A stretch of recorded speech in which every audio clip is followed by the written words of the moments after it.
في أضعف مباراة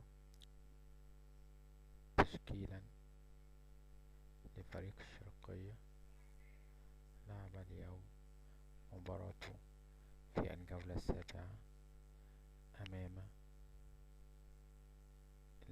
الداخلية.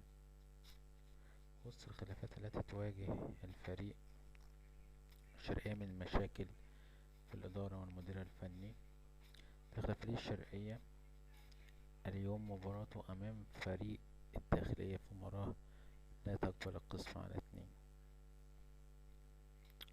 وسط المشاكل التي تواجه الفريق، وهي تعتبر مباراة حياة أو موت لكل من الفريقين. بدأ فريق الشرقية بتشكيل هجومي فقير تكتيكي خلال المباراة والشوط الأول. بدأ فريق الشرقية في حراسة المرمى محمود شكري، في قدامه خط الدفاع أحمد صالح فاروقة، من اليمين للشمال أحمد عادل محمد سمير، قدامهم شيكا وسمير فوزي وسام حسن خط النص، قدامهم في خط الهجوم ميدو عفروتو تحت رأس حربة وحيد كنس.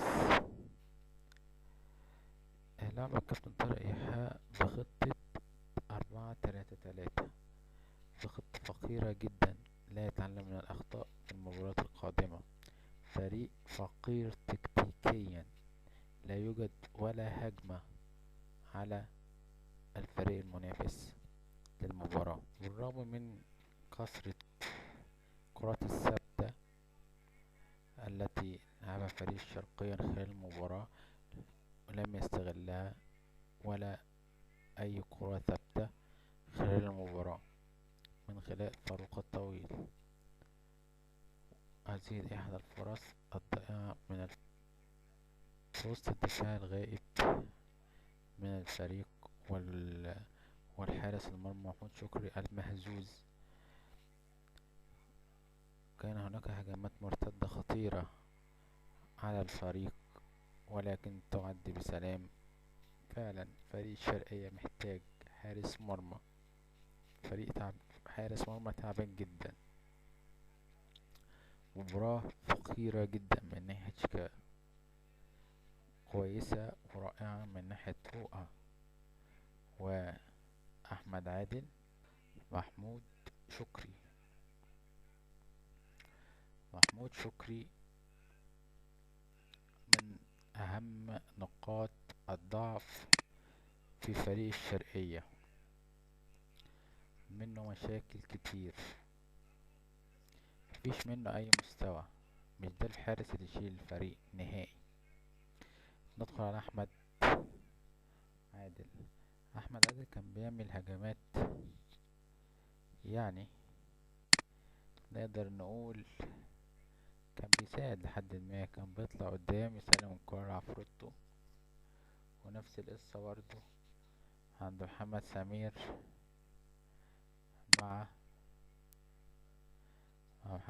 مع شيكا،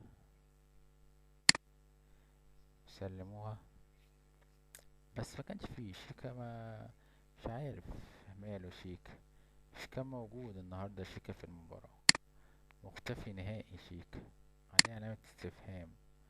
ما نعرفش هل ده من الثقة اللي اخدها ولا من ايه بالظبط. سمير فوزي من اهم نقاط القوة في الفريق، مش عارف يعني هو الوحيد اللي شايل الفريق، هو الوحيد اللي شايل الفريق. نيجي نبص على فاروقة، هو برضو نجم الفريق الأوحد، يعني هما دول النقطتين المضايقين عندنا. عفروتو وميدو تعبانين. عفروتو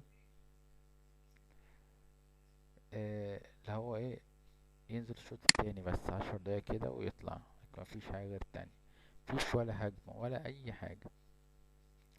بدأ الكابتن يحيى يلعب، وخرج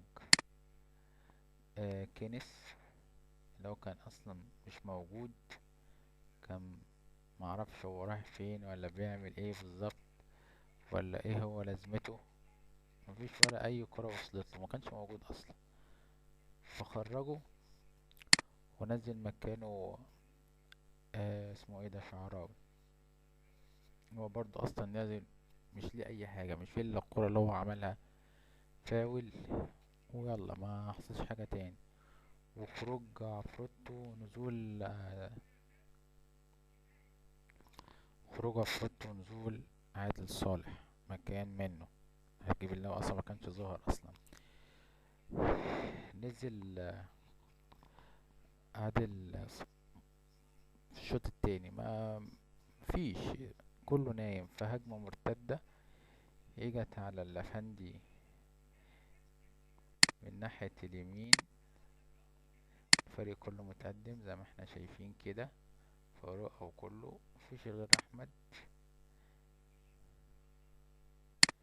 والتاني المهاجم اخد الكورة وطلع وحطها من فوق الافندي. ونجيب حاجة تانية، سقطت من ورا الحارس هنا، وعدى بتاع ده الجون الأول للداخلية. بينما اجا في وسط الحصار الشديد وتقدم الفريق كله، كل الفريق متقدم، كل الفريق متقدم، كل الفريق متقدم، كل الفريق لخبطة عشوائية. كل ده عشوائية، عشوائية ولخبطة في الفريق كله. كل ده عشوائي، كل ده عشوائي بدون أي جدوى، بدون أي جدوى. إلا إذا يعني كورة عملها شعراوي، مش عارفين إذا كانت هي ضربة جزاء ولا هي فاول، بس هي فاول لأنها على المنطقة برا. شاطها، جاءت اللقطة المضيئة لولا القدر.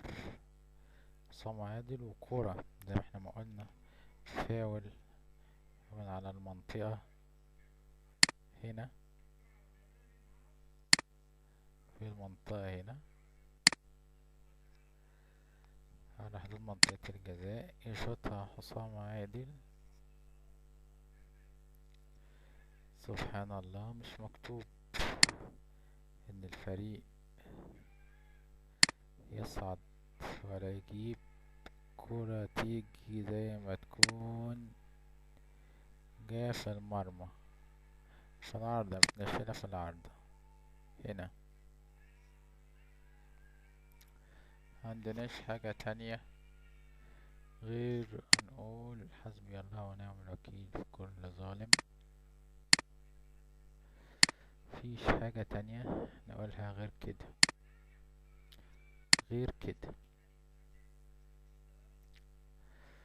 وربنا يستر في المباريات القادمة. وإلى اللقاء في حلقة جديدة في ملاعب الشرقية. يا رب تكون الحلقة عجبتكم النهاردة، واتمنى واتمنى التوفيق للفريق في المباريات القادمة، وما نهبطش من أول سنة، مش نبقى جايين زوار ونمشي على الفاضي. السلام عليكم ورحمة الله وبركاته.